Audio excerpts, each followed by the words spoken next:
Africa call ourselves growing nations. We want to have an impact in the Basotho nation. Lesotho is a small landlocked country inside of South Africa. In the late 1800s and 1900s, they could sustain themselves and they even exported food to South Africa. The pity is that has stopped completely. No food is leaving this country anymore. The history books in Lesotho tell us the story of how the plough became a hit overnight. People were just desperate to have a plough because they could handle much bigger areas of land. And a woman will refuse to marry a man if he didn't have a plough. But very few people realize the effect that would have on the land, on their soil fertility, and immediately soil erosion started when the ploughs came in. And nobody put two and two together, realizing it's the plough that's causing the soil erosion. We're standing here in a field where it's right on the edge of this gully. And this gully is creeping slowly but surely up into these fields. Formerly, all of this that we see in front of us was productive land. Today, there's nothing left. And a farm is like a living inheritance that we pass on to our children. Now, what are we passing here on to our children? This man's land is forever gone. If you only lose 1 single millimeter of soil off 1 hectare of land, you are losing 10 tons of soil that's washing down to the river. Now, you can never replace that soil. This man here isn't losing 1 millimeter of soil. He's losing a couple of millimeters of soil right now. And this is a light rain. What will happen in a heavy thunderstorm? The biggest problem with farming is the way people see themselves with their worldview. If we look at a typical way Africans see their circumstances and themselves, they are victims. We do believe that our ancestors have got the control on the land, on the fields, on whatever it's around. It is not actually God. So when it is dry, it is because we failed to practice the regulations and the laws from our ancestors. If you look at concentric circles, right at the heart of things, you've got the belief, what people believe about themselves. The next one that flows out of this is the values that people have. So your values are determined by your beliefs. Out of your values comes your behavior, and from your behavior comes consequences. The Basotho say, "Ke mofutsana ke tla sala mofutsana." It means I'm poor, I'm going to be poor for the rest of my life. Now, if you believe that about yourself, definitely you're going to be poor. According to our Christian worldview, we've got 4 key relationships that really suffered after the fall that we read of in Genesis 1.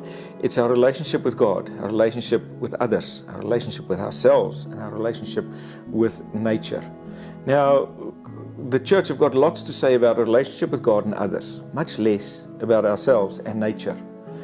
And the way we view ourselves is essential in the way we farm and the way we view nature and our relationship towards nature. And we've got to care for nature and care for creation. And if we don't do that, there would always be a problem in the way that we farm, exploiting what we have and not putting back and caring for creation.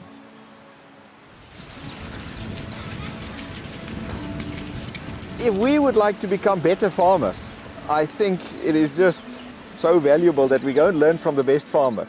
God is the best farmer. God created everything. God knows what soil should be like. If we go out into nature, what do we find? There's never soil inversion. Why is it that God can farm on a 50, 60, 70 degree slope without any soil erosion? We can hardly do that on a 5-degree slope. When you go out into a virgin forest, you always find a thick blanket of organic matter on top of the soil. That organic matter is God's blanket, and that is so important to soil health. And the third thing that we find in nature, there's always a diversity of plants. Now, if we relate this back to our land, if we want to become better farmers, we need to embrace these principles. Our main role here we see is teaching and training. We're definitely not into giving handouts and things like that. We try and get people to look at the resources that they have and to use those resources to do their agriculture. One of the things that we've noticed that in agricultural projects is that a lot of the time they start with the technology and they try to change people's behaviour with the technology. And traditionally we've discovered that this approach doesn't work. And the way we approach things is that we start with the people's belief system. We teach them a biblical worldview. We serve a personal God. God takes personal interest in us. God has placed this amazing resources for us out there in nature to manage and to use. I'm not a victim of drought.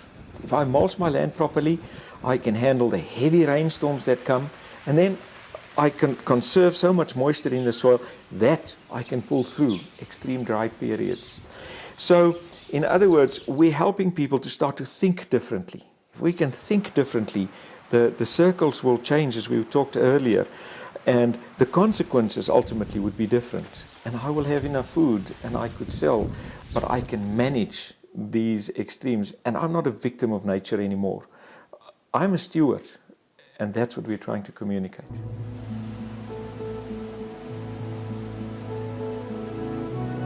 It seems as if we've been lost for a long time. That's why the land is like this. The farming goes where help the pastors, it helps the communities, it helps the Basotho. It helps them to see the resources around them so that they can use them without any cost, without depending on the donors, and use whatever the local material that they can have.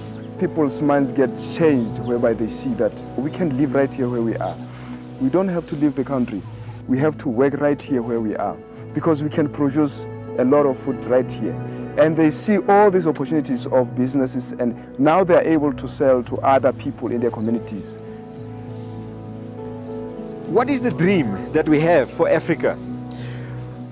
We want to see great agriculture. Agriculture that tells a story. People's land is telling a story of God's goodness and abundance that we find in nature. But that is not the final goal. The final goal is to see transformed lives. People living in a new relationship to God, to themselves, to others, but also to nature. And people's lives tell a story that God is present in their lives.